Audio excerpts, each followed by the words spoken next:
everyone, this is Amy with My Plant Passion. Today we are going to talk about bromeliads, actually the flaming sword. And these guys are really unique. They have like the very unique pattern on their leaves, almost like zebra. I think they are actually called zebra. And this is like, it looks like a flaming sword. It's bright colors. The bromeliad has several different varieties. It's got different colors like purples, pinks, yellows, reds, scarlet reds. And these guys are fairly easy to take care of. They do require a little bit of care though, and if it dies back, that's okay. They actually do that.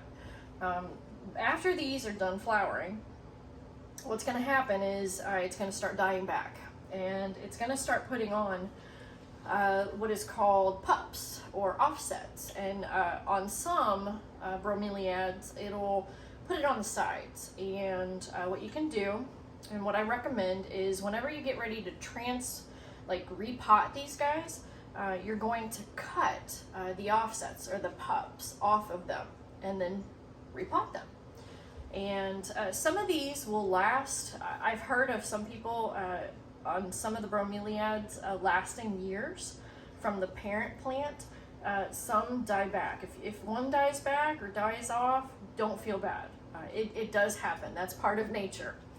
And so the way these guys are, they're kind of part of the pineapple family, which is amazing. And also part of peat moss, Spanish moss. I'm sorry, Spanish moss, which is really amazing. But these guys are fairly easy to take care of. When you water these guys, which I already did, be careful not to overwater these. You can water the medium around the plant. It doesn't require a lot of that though. You do it maybe once every couple of weeks. Make sure the soil's not drenched. Make sure it's in good potting medium.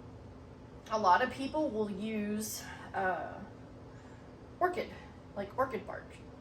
And when I repot these guys, that is what I'm going to use because it gives it more air flow, and also it will not drench these. And these guys are susceptible to root rot, or if you water inside here too much, then they're also susceptible to having the base completely rot. But that's how you water them. I recommend using only distilled or purified water. They do not like mineral water. Any minerals, metals, salts, these guys are, they're most plants like just purified, distilled water.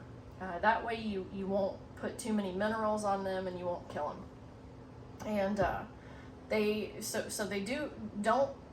don't do very well in overwatering. So try not to overwater them. And these guys also like bright light. They'll do much, much better in bright light, in indirect bright light. And let's see here, you definitely want to make sure that the medium is drained really, really well. And I am going to repot these, so stay tuned in a future video. Let's see. So here is the flaming sword. Now these guys will start producing, these are like the little flowers, the bright yellow flowers, and it'll open up a little bit. And then once they start opening up like that, it's going to start dying back down here. Now, eventually, it's going to get like a pup. Usually on the flaming swords, they get the pups in the middle. The other variations will get the pups on the side. And you can just take it apart really easily. And right there is the flower, or the start of the flower. This is the flaming sword. Okay, and then here's the other one. And I love the variation of the leaf design. It's really, really unique. Looks like zebra. Okay, And also, some variations can last years if you really take care of them. But don't feel bad if one of them dies off. That's what they're supposed to do, and that's why they produce the pups. And also, on some, you can actually take the seeds. These you can propagate through the pups or the offsets or the seeds. And in another video, we're going to cover that. These guys also like relatively high humidity.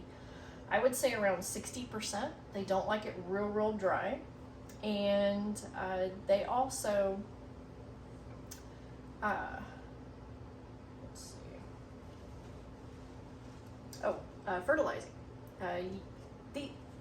You don't have to fertilize them, but you can also, if you do want to fertilize them, you can fertilize them in the growing season, like spring and summer. And I recommend like half, like you could use an organic fertilizer, liquid fertilizer, like the fish. And on the directions, I would follow the directions, but half it. These guys don't require a whole lot, so I would half whatever it says to do. That way you don't burn them, and it would be safe for the plants. But please stay tuned on future videos, because I'm going to repot these, and subscribe to my channel and like my video, because then that way you can follow up with us, and we'll cover propagating these guys and repotting them. So thank you so much for watching my video today, and remember, for your mind, body, and soul to play in the dirt. Bye for now.